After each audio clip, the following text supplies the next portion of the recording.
So this is what you have to be careful of. The middle part of the D and the A it was kind of off a little bit, so we'll just peel that up and fix it. But see, it's actually that one part is actually stuck to the transfer paper. So when you're peeling the transfer paper off, you got to be real careful. And so I'll take that off and then just stick it right on where it needs to go. But this is kind of what it looks like.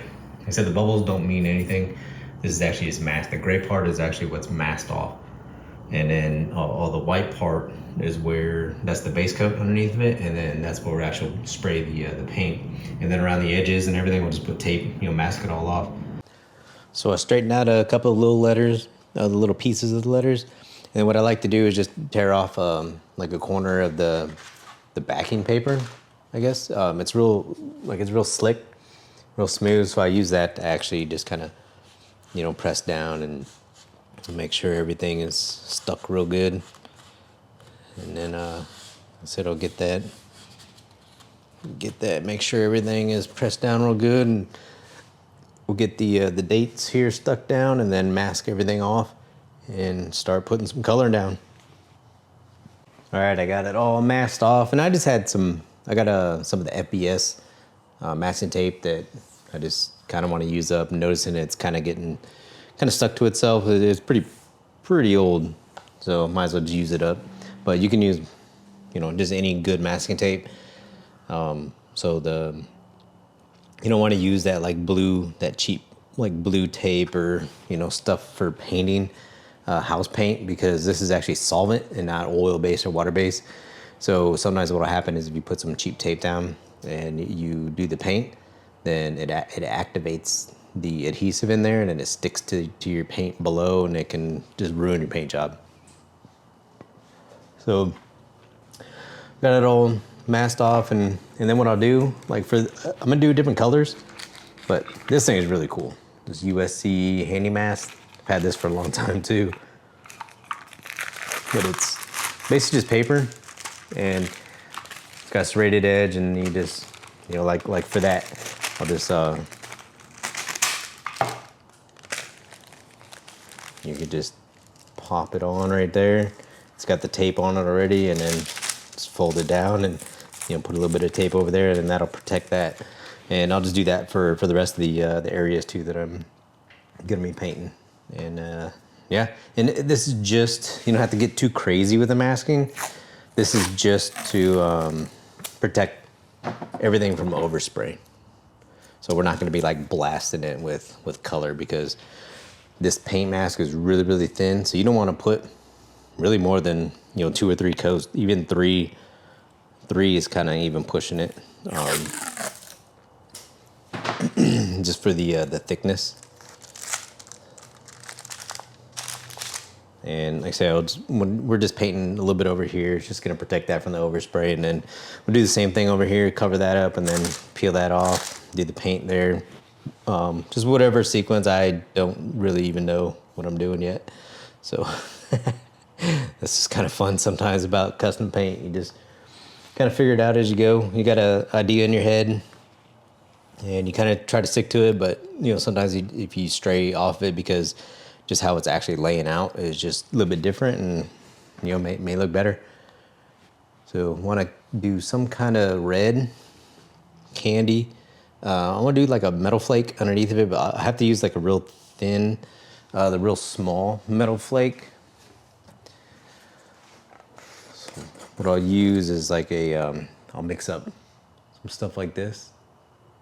It's really, really small, because I'm going to use a small paint gun, and too, like I said, the paint mask is really thin, so you can't really use I'd love to use a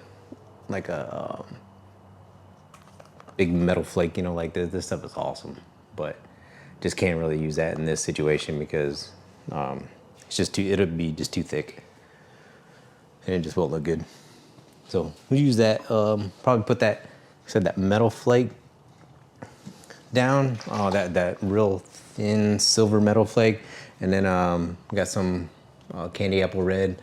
Put the candy red over top of where the name is, and then I'll use the cobalt blue candy over the silver for the for the wording, and then for the helicopter and the Bell logo, I think I kind of want to use this. I never used this before. Let's see what it looks like.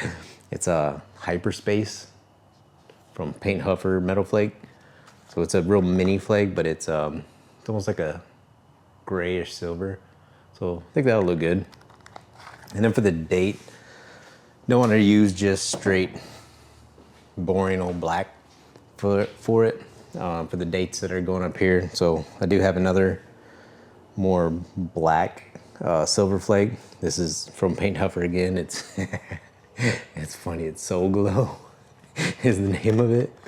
But you look at it and it's like wet black shiny. It's kind of like Soul Glow. But I think that'll look pretty good for the dates. But yeah, we'll mix everything up, and these flakes and everything I'm gonna use the SG100, the Intercoat Clear. It mixes up 2 to 1. Real easy. We'll just do, so we'll use the SG100 and the RU311 reducer. It just reduces down, it's just 2 parts of the clear to 1 part of the reducer, and then mix that up. And then once that's mixed up, then we'll just start dumping in flake until we like the color. And when it looks good, and we're trying to cover pretty good, so we'll mix it. We'll make sure we got plenty of flake in there, so we don't have to do 2 or 3 coats. You know, we could probably get it covered in just 1. Not trying to like totally blast or whatever. This is all custom paint work, so you don't have to. There's really no rules, you know, of how opaque it has to be, or you know, whatever. Honestly, it's up to you. It's whatever you want. That's the beauty of it. It's custom paint. It's whatever you decide to do. And even sometimes when it doesn't turn out how you like it or how you wanted it, it's still custom paint, man. It still looks cool, and a lot of times you just say, yeah, heck yeah, I meant to do that. But yeah, so I'll go ahead and get the rest of this masked off and mix up some colors and start spraying.